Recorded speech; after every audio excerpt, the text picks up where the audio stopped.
Saya dengar kasus uang 4 miliar yang dibawa Jam'an dari Malaysia yang ditahan oleh pihak imigrasi di Batam.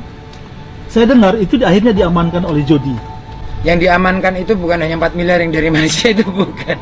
Hampir dari setengah bisnisnya si Jam'an itu ya Jody juga yang pegang, yang pegang asetnya gitu. Jadi uang Paytrade itu sudah dikeruk oleh YM ini kemudian untuk bayar utang PTIA, yang mana PTIA ini adalah diakuisisi oleh YM begitu.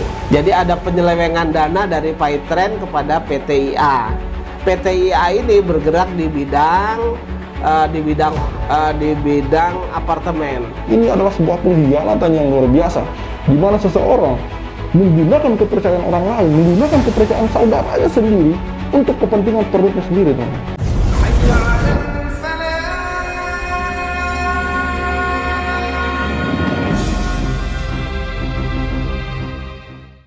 Bismillahirrahmanirrahim. Assalamualaikum warahmatullahi wabarakatuh. Kembali bersama saya Al-Walid dari Rumongso Channel. Silakan nanti teman-teman kunjungi channel beliau, Ustadz Tabrani. Beliau adalah salah satu ustadz yang gencar mengkritisi Yusuf Mansur dan berbagai ceramahnya gitu, teman-teman. Oke. Ustadz Tabrani Sabirin, strategi Yusuf Mansur menyelamatkan diri seperti maling di pasar. Ini juga akan saya komparasikan dengan wawancara video Pak Darso dengan Pak Iqbal Ninja, dan akan saya tampilkan beberapa portal berita yang mendukung pernyataan Pak Iqbal ataupun Pak Darso, teman-teman. Oke, kita simak sebentar video Ustadz Tabrani Sabirin.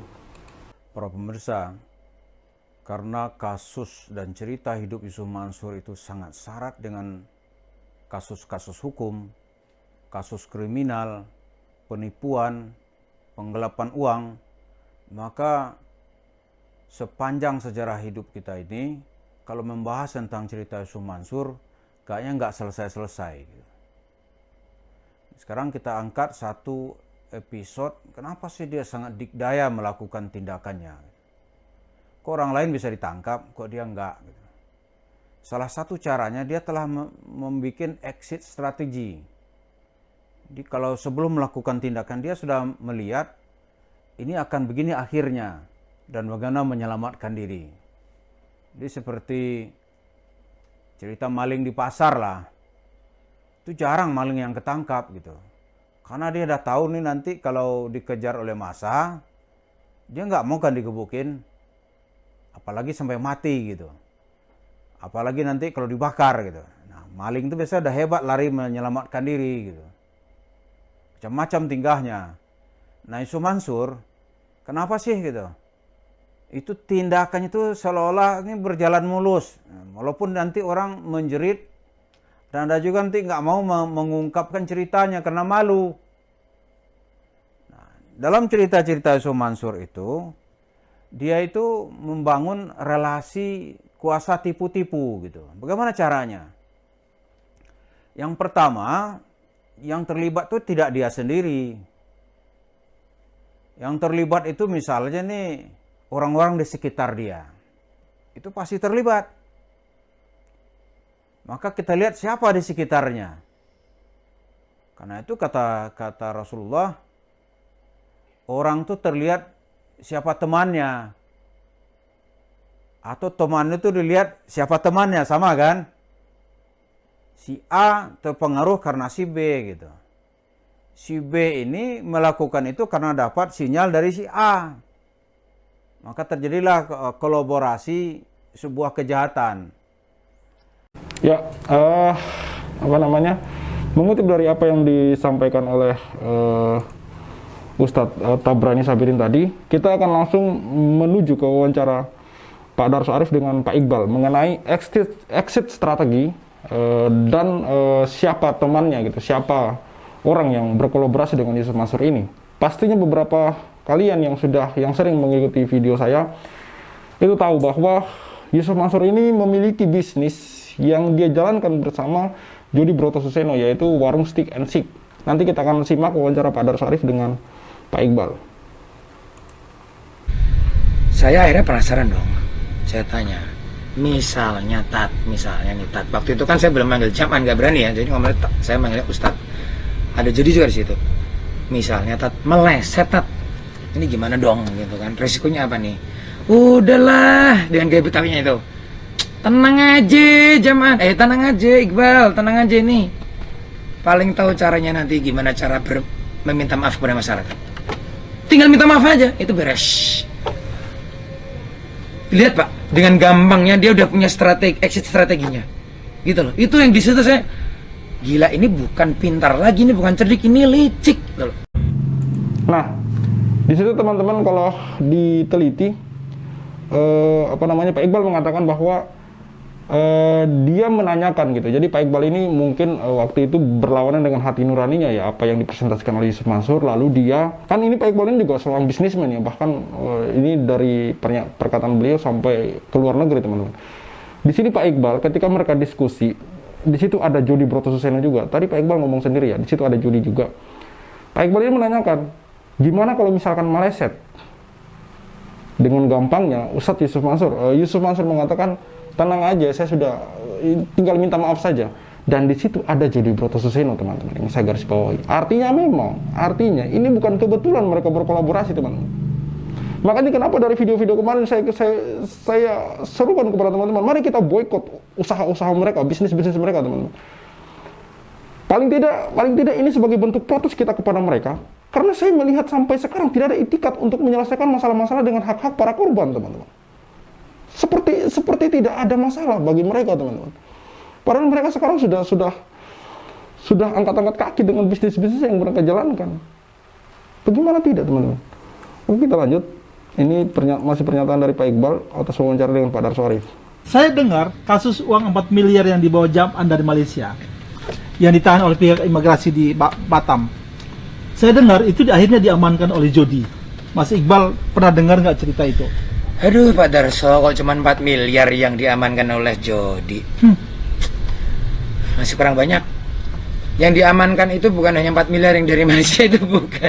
Hampir dari setengah bisnisnya si Jam'an itu ya Jody juga yang pegang, yang pegang asetnya gitu loh.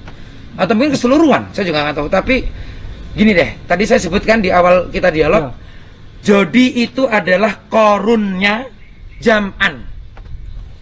Mas Iqbal. Gini Pak, ya. Darso, kalau mau membunuh Jam'an, bunuh dulu Jody.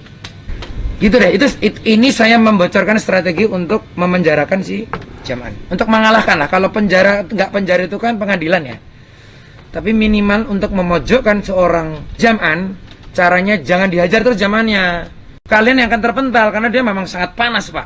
Anda itu hajar dulu nih pinggir ini, Jody potong kakinya, Jam'an kena kepalanya.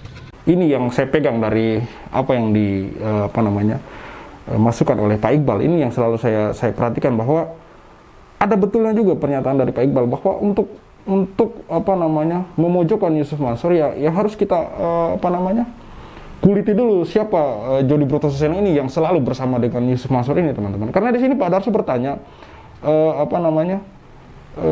jadi Yusuf Mansur itu pernah tersandung masalah ya ketika membawa duit 4 miliar. Sini saya tunjukkan portal beritanya teman-teman.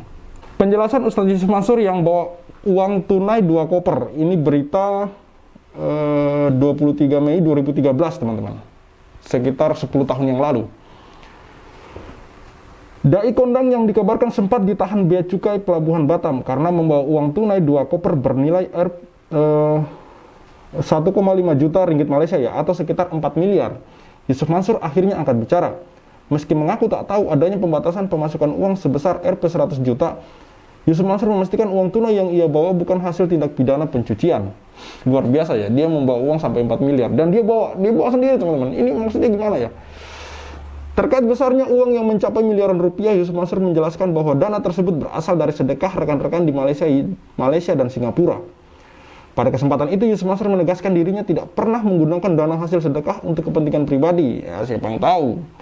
Meski hasil sedekah jumlahnya mencapai 10 sorban besar, Yusuf Mansur mengaku hanya mengambil bagian dari uang yang diberikan oleh penyelenggara ceramah. Aduh. Benar apa tadi yang dipertanyakan oleh Pak Darso, bahwa dia menanyakan bahwa apakah duit 4 miliar, ini tadi saya bacakan beritanya, yang dimaksudin Pak Darso yaitu apakah duit 4 miliar yang dibawa oleh Yusuf Mansur kemudian diamankan oleh Jody Broto Suseno? Nah, di sini Pak Iqbal dengan gamblang mengatakan bukan cuma itu, bahkan hampir separuh aset dari Yusuf Mansur ya dijalankan oleh Jody Broto Suseno juga. Makanya saya sepakat dengan apa yang dikatakan oleh Pak Iqbal. Kalau mau memprotes Yusuf Mansur, mau mengkritisi Yusuf Mansur, jangan lupakan Jody Broto Suseno. Dan di sini saya tambahin, kita boikot bisnis mereka, teman-teman. Kita boikot bisnis mereka, teman-teman. Karena mereka ada banyak hal bermasalah, tapi seolah-olah tidak ada masalah, teman-teman. Maka cara kita melawan, agar mungkin mereka bangun dari tidurnya yang nyaman, ya dengan seperti itu. Kita blacklist segala bisnis mereka, teman-teman. Paling tidak, minimal ya, kita ada aksi lah untuk ini, teman-teman. Oke, kita lanjut. Mas Iqbal, artinya uang sedekah yang dikumpulkan oleh Jam'an dinikmati oleh Jody. Ya iyalah. Itu logika keledai. Ya, gini Pak. Di era pandemi yang serba susah modal, orang sampai jual rumah, orang sampai menggadaikan motor hanya untuk hidup sehari-hari. Tahu nggak? Jody malah bikin The Obong. Itu premiumnya warung steak. Warung steak itu premiumnya namanya The Obong. Kan kita bingung lah sebagai sesama pengusaha ya. Ntar dulu nih. Ini bukannya satu outlet terjual untuk nutup outlet yang lain, kok dia malah nambah outletnya, udah gitu premium pula. Dari mana hari ini orang yang paling banyak uang? Ya Jam'an lah. Dia lebih banyak daripada bank loh Pak. Bank perkreditan ya, BPR ya. BPR itu dikumpulin lah ada 50 biji nih sama satu Jam'an, banyak Jam'an duitnya. Saya kasih itu aja. Dia banyak duitnya.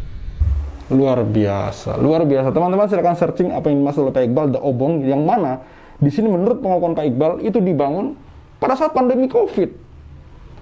Tentu teman-teman tahu sendiri banyak berita berseliweran lalu lalang ketika pandemi COVID kemarin 2020, 2021, 2019 itu banyak usaha-usaha itu yang malah bangkrut, teman-teman. Turun pemasukan, bangkrut segala macam. Namun di sini Pak Iqbal mengatakan herannya mereka ini justru malah membangun premiumnya stick and stick, yaitu The Obong, teman-teman. Mari kita baca sedikit beritanya.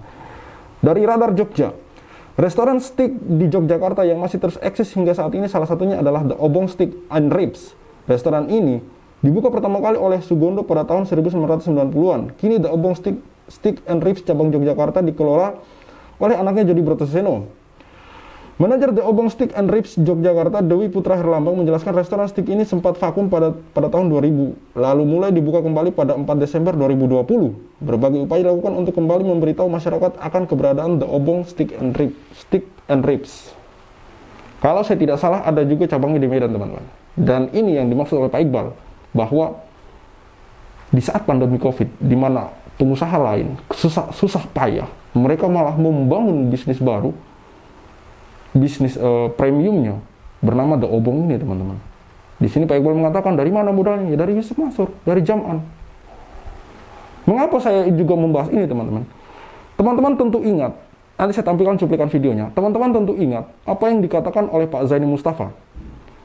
Wawancaranya dengan Jia TV. Beliau, Pak Zaini Mustafa, mengatakan bahwa dia mendapatkan bocoran dokumen yang bocor dari PayTrend, di mana di situ Pak Zaini Mustafa mengatakan bahwa dia setelah mempelajari dokumen tersebut, dia melihat ada aliran dana PayTrend ke Hotel City, teman-teman. Aliran dana PayTrend puluhan miliar digunakan untuk Hotel City. Maksudnya apa, teman-teman?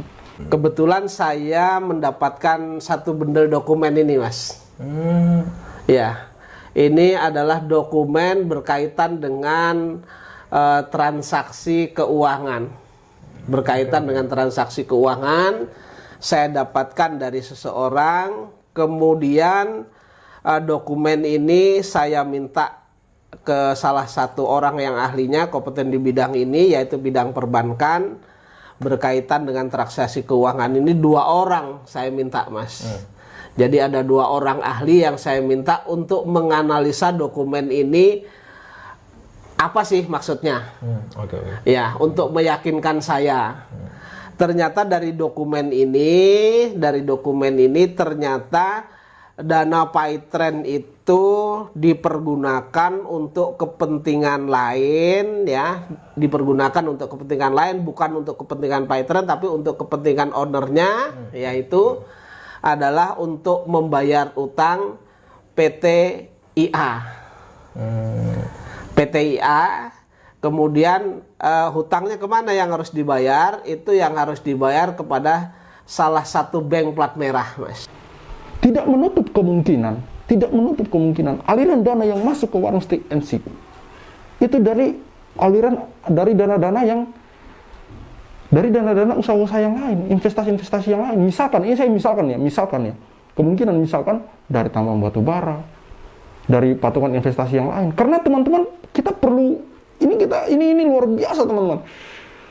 Bagaimana ceritanya bisnis-bisnis investasi Yusuf Mansur yang lain dengan umat itu tutup, bangkrut, apa segala macam, menuai berbagai masalah, menuai berbagai kritik. Banyak orang yang muncul kemudian merasa keberatan, merasa dirugikan, tidak sesuai dengan akad. Tapi kenapa di sisi lain bisnis-bisnis Yusuf Mansur yang dia jalankan sendiri, investasi atas nama dia, itu lancar-lancar saja, teman-teman. Dan dari mana duitnya? Dari mana duitnya? Tentu dari sini kita bisa bertanya gitu. Timbul tanda tanya besar, dari mana duitnya? Dari mana duitnya?